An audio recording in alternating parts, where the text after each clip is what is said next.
ക്രൈസ്തവ മിഷണറിമാരുടെ അറസ്റ്റുമായി ബന്ധപ്പെട്ട് ബി.ജെ.പി. സംസ്ഥാന അധ്യക്ഷനായിരിക്കുന്ന കെ. സുരേന്ദ്രനെതിരെ കോൺഗ്രസ് നേതാവ് സന്ദീപ് വാര്യർ നടത്തിയ പരിഹാസം രാഷ്ട്രീയ കേരളത്തിൽ വലിയ ചർച്ചയായിരിക്കുകയാണ്. സുരേന്ദ്രന്റെ ഫേസ്ബുക്ക് പോസ്റ്റിനെ മുൻനിർത്തിയാണ് സന്ദീപ് വാര്യർ രൂക്ഷമായ വിമർശനങ്ങളുമായി രംഗത്തെത്തിയത്. ബി.ജെ.പി. എന്ന പാർട്ടിക്ക് എന്ത് സംഭവിച്ചാലും സുരേന്ദ്രൻ അത് പ്രശ്നമല്ലെന്ന മട്ടിലാണ് അദ്ദേഹത്തിന്റെ നിലപാടുകളെന്ന് സന്ദീപ് പരിഹസിച്ചു. കെ. സുരേന്ദ്രന്റെ സമീപകാല നിലപാടുകളെ പരിഹസിക്കാൻ സന്ദീപ് വാര്യർ ഉപയോഗിച്ചത് മലയാളത്തിലെ പ്രിയദർശൻ ചിത്രമായിട്ടുള്ള മിഥുനം എന്ന സിനിമയിലെ ഇന്നസെന്റിന്റെ കഥാപാത്രത്തെയാണ്. നായകൻ മോഹൻലാൽ ഒരു തരത്തിൽ കമ്പനി പച്ച പിടിപ്പിക്കാൻ ശ്രമിക്കുമ്പോൾ KCB ഓവർസിയറെ തല്ലി ഒടിക്കുന്ന ചേട്ടൻ ഇന്നസെന്റ് എന്നായിരുന്നു സന്ദീപ് വാര്യർ തന്റെ ഫേസ്ബുക്ക് പോസ്റ്റിൽ കുറിച്ചത്.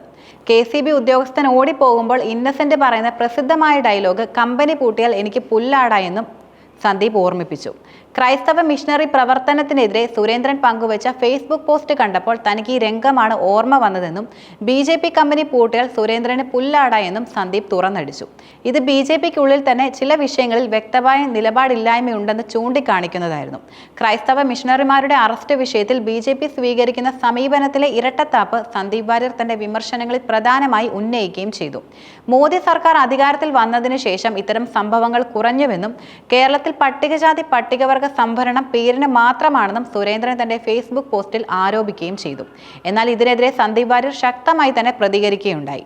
വിദ്വേഷത്തിന്റെ വെറുപ്പിന്റെ ഫാക്ടറിയാണ് സംഘപരിവാർ എന്നത് മനസ്സിലാക്കാൻ ഫേസ്ബുക്കിലെ മലയാളി സംഘി പ്രൊഫൈലുകളിലൂടെ ഒന്ന് പോയാൽ മതിയെന്ന് അദ്ദേഹം പറഞ്ഞു. കഴിഞ്ഞ ക്രിസ്മസിലും ഈസ്റ്ററിലും ക്രൈസ്തവ സമൂഹവുമായി അടുപ്പം കാണിക്കാൻ ശ്രമിച്ച ബി.ജെ.പി. അനുഭാവികൾ ഇപ്പോൾ ഛത്തീസ്ഗഡിലെ കന്യാസ്ത്രീകളുടെ അറസ്റ്റ് ആഘോഷിക്കുന്നത് കാണാമെന്നും സന്ദീപ് ചൂണ്ടിക്കാട്ടി.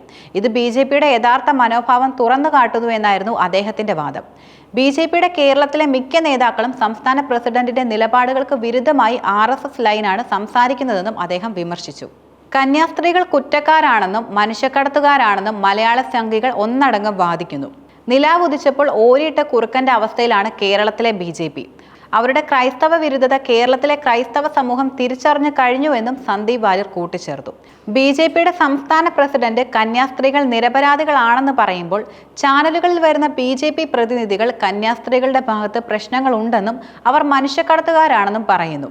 നിങ്ങൾ എവിടെയെങ്കിലും ഒന്ന് ഉറച്ചു നിൽക്കുക എന്ന് സന്ദീപ് വാര്യർ ബി.ജെ.പിയോട് ആവശ്യപ്പെട്ടത് പാർട്ടിക്കുള്ളിലെ ആശയക്കുഴപ്പങ്ങളെയും നിലപാട് മാറ്റങ്ങളെയും തുറന്നു കാണിക്കുന്നതാണ്. സന്ദീപ് വാര്യരുടെ വിമർശനങ്ങൾ ഒരു വശത്ത് നടക്കുമ്പോൾ കന്യാസ്ത്രീകളുടെ അറസ്റ്റുമായി ബന്ധപ്പെട്ട വിഷയത്തിൽ പ്രശ്നപരിഹാരത്തിന് ബി.ജെ.പി. മാത്രമാണ് ആത്മാർത്ഥമായി ശ്രമിക്കുന്നതെന്നാണ് കേന്ദ്രമന്ത്രി ജോർജ് കുര്യൻ പ്രതികരിച്ചത്. ബാക്കിയുള്ളവരെല്ലാം കന്യാസ്ത്രീകളെ എത്ര നാൾ ജയിലിൽ ദീർഘനാൾ കിടത്താമെന്നുള്ള ശ്രമത്തിലാണെന്നും അദ്ദേഹം ആരോപിക്കുകയുണ്ടായി. ഇത് വിഷയത്തിൽ ബി.ജെ.പിക്ക് അനുകൂലമായൊരു ചിത്രം നൽകാനുള്ള ശ്രമമായിരുന്നു. ഈ വിവാദം കേരള രാഷ്ട്രീയത്തിൽ വലിയ പ്രാധാന്യം അർഹിക്കുന്നുമുണ്ട്.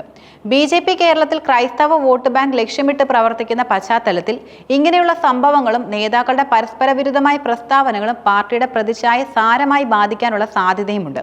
കോൺഗ്രസ് പ്രത്യേകിച്ചും സന്ദീപ് വാര്യരെ പോലെയുള്ള യുവ നേതാക്കൾ ബി.ജെ.പിയുടെ ഇരട്ടത്താപ്പ് നയം ജനങ്ങളിലേക്ക് എത്തിക്കാൻ ശ്രമിക്കുന്നത് വരാനിരിക്കുന്ന തിരഞ്ഞെടുപ്പുകളിൽ നിർണായകമായേക്കാം.